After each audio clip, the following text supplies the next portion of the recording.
Assalamualaikum warahmatullahi wabarakatuh.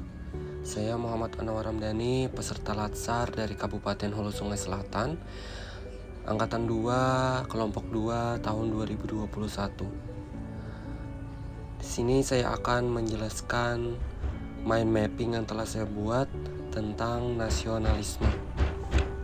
Untuk mempersingkat waktu, langsung saja saya akan menjelaskan tentang nasionalisme. Definisi nasionalisme.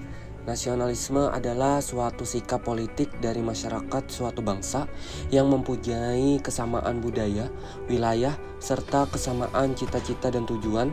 Dengan demikian, masyarakat suatu bangsa tersebut merasakan adanya kesetiaan yang mendalam. Dalam pengertian yang lain, nasionalisme ialah cinta pada tanah air, ras, bahasa, atau sejarah budaya bersama. Nasionalisme ialah suatu keinginan akan kemerdekaan politik, keselamatan, dan prestise bangsa.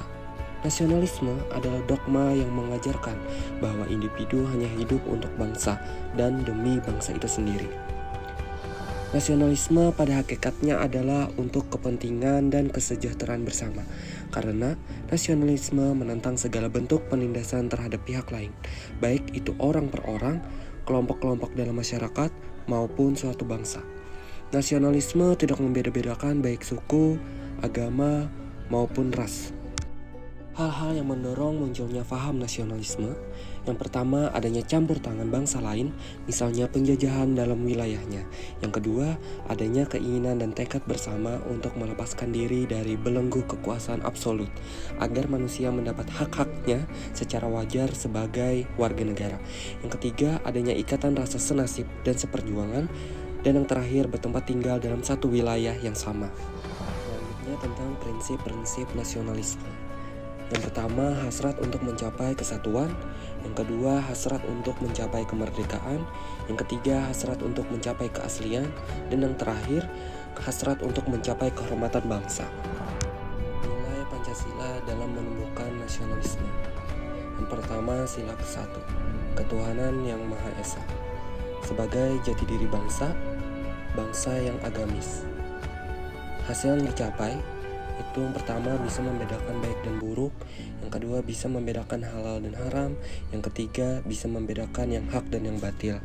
Untuk wujud nyata dalam perilaku sehari-hari, yang pertama jujur dan mempunyai integritas, yang kedua hormat pada hak orang lain, yang ketiga hormat pada aturan dan hukum masyarakat, yang keempat punya etika sebagai prinsip dasar dalam kehidupan sehari-hari, yang kelima tidak korupsi dan tingkah laku korupsi lainnya.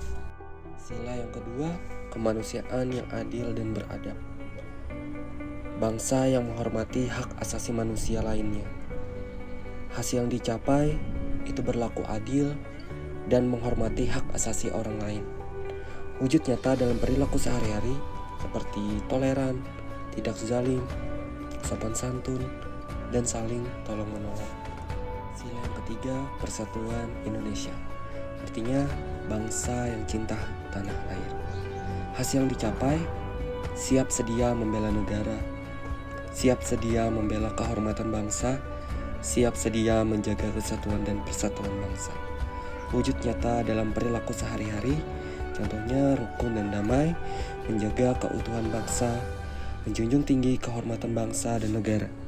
Sila keempat, kerakyatan yang dipimpin oleh hikmat kebijaksanaan dalam permusyawaratan perwakilan. Ini bangsa yang demokratis. Hasil yang dicapai, tidak mau menang sendiri, tidak ngotot, tidak menghalalkan segala cara, tidak berbuat yang merugikan orang lain atau kelompok lain. Wujud nyata dalam perilaku sehari-hari, contohnya mau mendengar pendapat orang lain, siap menang tetapi juga siap kalah. Sportif, selalu sesuai aturan main atau mematuhi undang-undang yang berlaku. Bertanggung jawab, tolong menolong, dan tidak anarkis. Sila yang kelima, keadilan sosial bagi seluruh rakyat Indonesia. Bangsa yang menjunjung tinggi kebersamaan. Hasil yang dicapai, tidak mementingkan diri sendiri, kelompok, atau golongan. Memperhatikan nasib orang lain, gotong royong, dan ringan sama diginjing, berat sama dipikul. Wujud nyata dalam perilaku sehari-hari. Yang pertama, tidak serakah, tepat waktu, mau bekerja keras, saling membantu, dan suka menabung dan investasi. ASN dalam nasionalisme. Pertama, ASN sebagai pelaksana kebijakan publik. ASN sebagai eksekutor yang melaksanakan segala peraturan perundang-undangan yang menjadi landasan kebijakan publik di berbagai bidang dan sektor pemerintahan. Yang kedua, ASN sebagai pelayanan publik. Pertama, bersikap adil dan tidak diskriminasi. Kedua, profesional dan berintegrasi. Yang ketiga, menjunjung tinggi nilai-nilai kejujuran, keadilan, dan tidak korupsi. Dan yang terakhir, ASN sebagai perekat dan pemersatu bangsa. Pertama, bersikap netral dan adil. Yang kedua, mengayomi kelompok minoritas. Dan yang terakhir, menjadi figur teladan bagi masyarakat. Itu tadi penjelasan singkat tentang mind mapping nasionalisme yang saya buat. Semoga bisa dipahami dan dimengerti. Saya Muhammad Anwar Ramdhani. Wassalamualaikum warahmatullahi wabarakatuh.